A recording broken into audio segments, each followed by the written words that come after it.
আর মানে কুঠি বাড়ির ব্যাক সাইডটা এখন একটা বড় পালকি পন্টনের সিঁড়ি ঠাকুর ব্যবহার করতে মিনতে খুব সুন্দর লাগতেছে।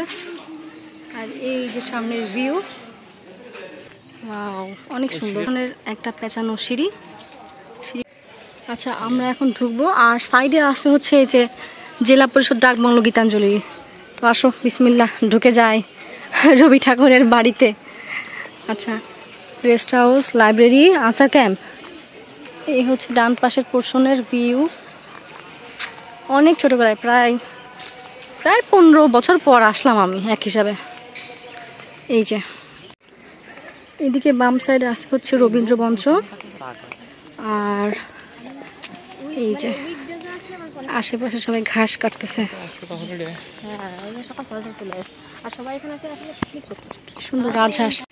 এই হচ্ছে ঢোকার মেইন ফটক, প্রধান ফটক আর কি। এই যে অনেক সুন্দর, ডানে বামের ভিউ। এই যে যা হবে হবে, ঠিক আছে। এই হচ্ছে মাঝখানটা।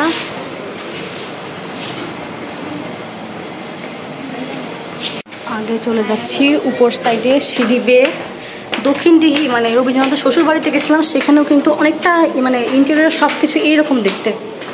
নিম একটু জলদি হাঁটতো ফাজিল। এই হচ্ছে দোতলার সব কিছু। সোজা দোতলায় সোজা এসে সামনে দোতলায় মোটামুটি পশ্চিম সাইডে এসে এগুলো আছে।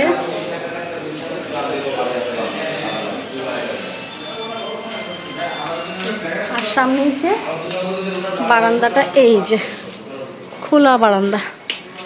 এই সাইডটা খুব সম্ভবত পশ্চিম সাইড। ওই পাশে পুকুর আছে, সামনে তো হয়েছে মিমকে খুব সুন্দর লাগতেছে। আর এই যে সামনের ভিউ। এই সাইডে নৌকা রাখা, নৌকাটার কাহিনী একটু দেখে আসি।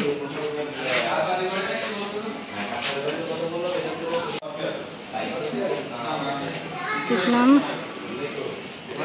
এই যে, আর এখানে আছে আরেকটা, এটা হচ্ছে পন্টনের সিঁড়ি, ঠাকুর ব্যবহার করতেন। এই তো এই হচ্ছে দোতলার ইন্টেরিয়রটা। সবটা তো দেখালাম আমি, বেশি যে বড় স্পেস তা না। আর এই হচ্ছে পূর্ব সাইডের ভিউ।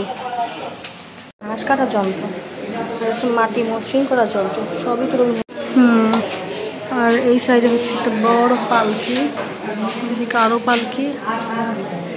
ওই পাশে দেখি সেটা হচ্ছে হাত পালকি। সুন্দর। এই হচ্ছে ব্যাক সাইডের পেছনের একটা পেঁচানো সিঁড়ি।